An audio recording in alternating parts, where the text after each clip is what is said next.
കോടതിയിൽ നിന്ന് വന്ന ഒരു വളരെ പ്രധാനപ്പെട്ട ഉത്തരവിൽ നമ്മൾ തുടങ്ങുന്നു. മാസപ്പടി കേസിൽ വിജിലൻസ് അന്വേഷണമില്ല.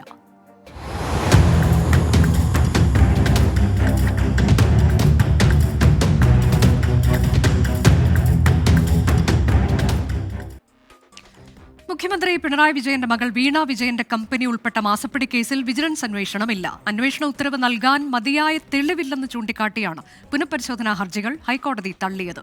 നിയമ നടപടിയുമായി മുന്നോട്ടു പോകുമെന്ന് ഹർജിക്കാരനായ അഡ്വക്കേറ്റ് മാത്യു കുഴൽനാടൻ MLA പ്രതികരിച്ചു. മാത്യു കുഴൽനാടൻ നൽകിയ തെളിവുകൾ കേസെടുക്കാൻ മതിയായതല്ലെന്ന നിരീക്ഷണത്തോടെയാണ് ഹർജി ഹൈക്കോടതി തള്ളിയത്. സംശയം തോന്നിക്കുന്ന രേഖകൾ മാത്രമാണ് മാത്യു കുഴൽനാടൻ നൽകിയത്. സംശയത്തിന്റെ പുറത്ത് പൊതുപ്രവർത്തകർക്കെതിരെ അന്വേഷണം നടത്താനാകില്ല. ഇത് പൊതുപ്രവർത്തകരെ കളങ്കപ്പെടുത്തുന്നതിന് കാരണമാകും. പൊതുപ്രവർത്തകരെ പ്രതിയാക്കി വിളിച്ചു വരുത്തുന്ന നടപടി ഗൗരവതരമാണെന്നും ഇത് പൊതുപ്രവർത്തകരുടെ അന്തസ്സിനെയും മാന്യതയെയും കളങ്കപ്പെടുത്തുമെന്നും ഹൈക്കോടതി ചൂണ്ടിക്കാട്ടി. കേസിൽ വസ്തുതകൾ ബോധ്യപ്പെടുത്താൻ മാത്യു കുഴൽനാടന് കഴിഞ്ഞിട്ടില്ലെന്നും ഹൈക്കോടതി നിരീക്ഷിച്ചു.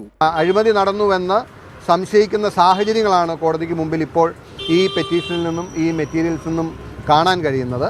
അതുകൊണ്ട് ഈ ഘട്ടത്തിൽ ഇടപെടുന്നില്ല എന്നാണ് പറയുന്നത്. ഈ വിധിയും എന്നെ നിരാശപ്പെടുത്തുകയോ എന്നെ തളർത്തുകയോ ചെയ്യത്തില്ല.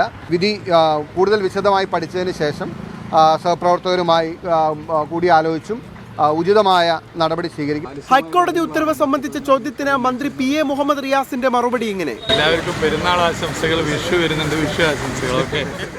പ്രതിപക്ഷത്തിനേറ്റ വലിയ തിരിച്ചടിയെന്ന് നിയമമന്ത്രി P രാജീവ്. യഥാർത്ഥത്തിൽ ഇതിനേക്കാൾ വലിയ തിരിച്ചടി കിട്ടാനുണ്ടോ? വിജിലൻസ് കോടതി തള്ളി, ഇവിടെ വന്ന് അതും തള്ളി, അത് കഴിഞ്ഞിട്ട് വീണ്ടും ഇതൊന്നും ഞങ്ങൾക്ക് തെറ്റുപറ്റിപ്പോയി എന്ന് സമൂഹത്തോട് തുറന്നു പറയാനുള്ള ആർജവം പ്രതിപക്ഷത്തിനില്ല എന്ന് നമുക്ക് എല്ലാവർക്കും അറിയാൻ കഴിയുന്ന സംഗതിയാണ്. CMRL ഉദ്യോഗസ്ഥരുടെ ഡയറി തെളിവാക്കി സ്വീകരിക്കാനാകില്ലെന്ന് ഹൈക്കോടതി വ്യക്തമാക്കി.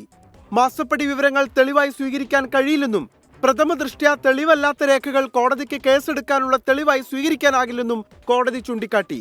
വിശ്വാസ്യതയുള്ള രേഖകളുടെ അഭാവത്തിൽ മാസപ്പടി രേഖകൾ പരിഗണിക്കാനാവില്ലെന്നതാണ് കോടതി നിലപാട്. 24 കൊച്ചി.